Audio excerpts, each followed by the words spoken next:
Hey, welcome. So glad you joined me tonight. Tonight I'm going to be talking about focus, and I really am going to be addressing the men tonight, husbands, fathers, particularly because this is just really impacting me right now. This whole concept of focus, it's really impacting me right now as a dad. It's impacting me in how I relate to my family. And so I just want to speak specifically to you right now, men, um, and share with you some things actually that I've been reading about in this book called Free to Focus. And I don't know if you guys have ever seen the I Love Lucy show. Specifically, there's this episode where Lucy and Ethel are working in a chocolate factory. And there's this conveyor belt that's running by with chocolates, and their job is to take these truffles and wrap them up, send them on their way. And of course, the chocolates are just coming too fast for them. There's always a problem, right? So the chocolates are coming too fast for them. They just can't keep up, and so they start shoving them in their mouth. They're trying to wrap them, but they're shoving them in their mouth. They're putting them in their hat. Hide them in their hat, because they're going to get in trouble if they don't. If they don't get all these things wrapped up as they're coming down the line. And of course, it's hilarious. But this book that I'm reading, it compares this scenario to our lives. But instead of chocolates, we've got all of these tasks. We've got all of these emails and phone calls and obligations and requirements that deadlines that we have to meet. And all these things we have to do or fix or think about. And we try to be productive with our time, but we just can't keep up. And I like what it says. It says the tasks pile up in the assembly line of our minds and claim our mental, emotional, and physical energy. And I think that's so true. I don't know if you can relate to that, but we do. We try to shave off time, excuse me, and be more productive. And we'll use, whatever the latest app is. We'll use whatever kind of time-saving techniques that we've heard. But we do all these things, and we're still just barely keeping up with wrapping up our chocolates, as they speed by. And I think this will resonate with a lot of people, because we're living in this day and age where 100 things have our attention, right? If it's not our phones or our computers, our emails are popping off every couple seconds. And that's really what this book about. It's called Free to Focus. And that's a precious commodity right now. Focus is. I think it's especially true for our kids right now in this culture. We live in this age of attention deficit, really. We have a deficit in our economy right now, in our government's budget, but we have an attention deficit that is horrible. And I think as fathers, we can really help our families stay on course, and stay focused, and get away from this conveyor belt of tasks that are running by us.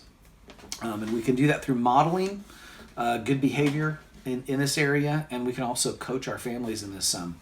So just kind of getting into the nitty gritty of this book a little bit. I actually haven't made it through the whole book yet. I'm really honestly, I'm just kind of getting started with it, but I can still tell you what the gist of it is, and it's really centering on the changing our understanding of what productivity means, and it's shifting our mindset about that. He says our goal, the first thing that he talks about is our goal should not be efficiency. That's not really what productivity is all about. And that got my attention, because that's probably one of my main things that I'm working on. And this happens, I think, when we do get overloaded, when we've got 100 chocolates going down the line and we're trying to keep up with it all. We just get into emergency mode, and it's all about efficiency. How can I do more in the shortest amount of time so that I can keep up with everything, right? I mean, I think probably most of you guys have been there. But there's no imagination for anything beyond just keeping up and being more efficient, and there's no attention to some higher goal. And it's just really be more efficient so I can get more done, and then be more efficient so I can get more done, and then be more efficient, because we don't really honestly see an end to the conveyor belt. I mean, actually there is no end to a conveyor belt, right? It just keeps going. So the goal of productivity is not about being efficient. The other thing that it's not about success. And it's not that we're trying to be unsuccessful. That's not the goal either. But what he's talking about here is this myth that we have of more. And it's kind of like if you've ever watched VeggieTales and you saw Madame Blueberry and the whole more thing. It's we think that somehow more is going to bring us happiness and contentment. And the reality is, the more cars, the more houses, the more things that we acquire, it really ultimately leads us to just more work, leads us to more stress, ultimately more burnout. And so it's not about efficiency. It's not about success as defined by the more.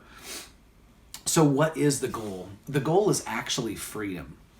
And I love this. The author says that the goal of productivity should be freedom, and he defines it actually in 4 ways. The first one is, goes to the title, free to focus. I just want you to think about what if you were actually able to center in on the things that you're really good at and that you really love. Wouldn't that be amazing? Like just ponder that for a minute. What if you could actually devote your undivided attention to a task that you really love, you're really good at, and you weren't being distracted by any emails, you weren't being distracted by a phone call, no one was popping into your office just to say hi, just to tell you about something that was completely irrelevant. And this is about having margin in your schedule to be able to make that happen, to be able to really focus in on the work that is going to have the biggest impact, because the thing that you love and the thing that you're best at is the thing that's going to have the biggest impact on the world around you, on your family. And that's what you want to create margin for in your life is that type of focus. And margin is something that our family has been talking a lot about lately. Talked a lot with Kim about it and my kids. And we've really been working hard lately at margin in our finances, creating margin in our finances. And what I mean by that is budgeting really well, assigning, every dollar has an assignment, but one of those assignments is towards margin. We're not spending everything that comes in, but we're setting aside savings. We're setting aside margin. Because things come up. Sometimes they're good things too. It's not always the emergencies that we need margin in our lives for. Sometimes it's the good things. It's we have an opportunity right now for an investment, or we have an opportunity right now for a vacation, and we want to have margin in our budget for those things. But as I'm reading this book, I'm like, hey, this guy's talking about margin, and I have something that's completely relatable to that, because we've been talking about it in our finances so much, and I'm like, wow, that is actually what I really need, is margin in my schedule, because like I said, I cram as much as I can into my schedule because I'm all about efficiency, and learning that that's not what productivity is. Efficiency and productivity are not the same things. That's good to know. It's good for me to know.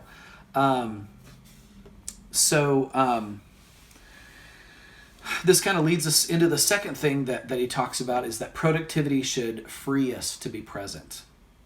And when we have margin in our lives, we're really able to be present to the moment. With no margin, you really don't have the capacity to be present. So, we experience this a lot at home. We bring our work home with us, and so, our wives say something to us 20 times and we never really heard them, even though we might answer. This is a big one for me and Kim. She'll say, "You answered me," and I'm like, "No, I didn't." And actually I did, but I was off in some other world, because my mind, I may be present at home, physically, but my mind is still, on work thoughts and different things. And so being present, because what I want when I'm at work, I want to be fully present at work, and the people who I'm working with, I want them to have 100% of my attention, and I want them to get my very best. And when I'm with my family at home, I want to be 100% present to them, and they get 100% of my attention, and I'm fully present to them. When I'm with my friends, I want them to have my full attention. And so being present, being free to be present, is one of our productivity goals. And the two other productivity goals of freedom that he talks about is the freedom to be spontaneous and the freedom to do nothing. And I love this. I think these are so important, and it's really great. The freedom to be spontaneous, again, goes back to this idea of margin in your life. So do you have the margin in your life for a spontaneous conversation with your child?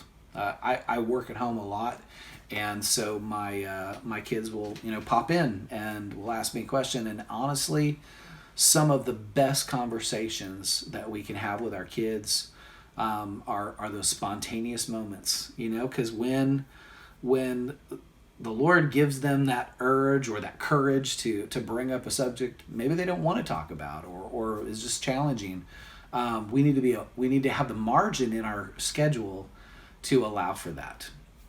Maybe it's a spontaneous date with your wife that you need to have margin in your life for. And when we have this idea of the freedom to be spontaneous, when we have that as part of our productivity goals, good things can happen. And then, of course, this last one, the freedom to do nothing. Biblically speaking, we're talking about the Sabbath, right? We're talking about having a Sabbath rest. And I don't mean just, Saturday or Sunday, whenever your Sabbath day is. And honestly, a lot of us, including myself, struggle with that, just setting aside a full day to devoted to just rest, devoted to really doing nothing in terms of labor, but we need to have room in the rest of our week for doing nothing, just sitting and meditating. There's something that happens with your mind. Your mind is able to grow and expand and be creative when it's not consumed with labor and with work.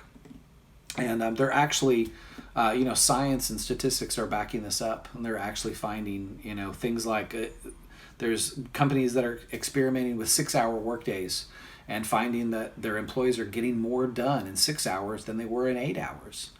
And there's just there's a lot of productivity that can happen from doing nothing, which sounds crazy, right? It's but we live in an upside down kingdom, and that's the way God's economy works sometimes. So I just want to pray for you guys and just bless you.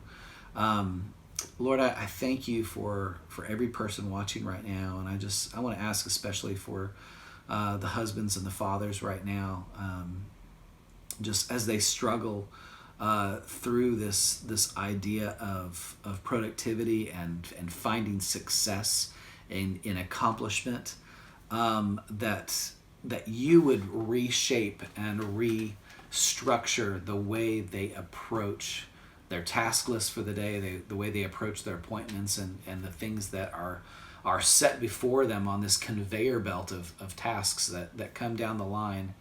Lord, I ask that we would get out of that mindset of just trying to take every single task that comes before us and wrapping up these chocolates, Lord, and we would shift our mindset to Lord, what you have for us, and take up those things that we really need to be focused on, the things that we thoroughly enjoy, the things that we're really good at, and that are going to have a huge impact on our families and on the world around us, Lord. Give us that kind of focus and give us that ability, Lord, to walk in a new place of freedom in this area. In Jesus' name, amen. Bless you guys. Have a great night.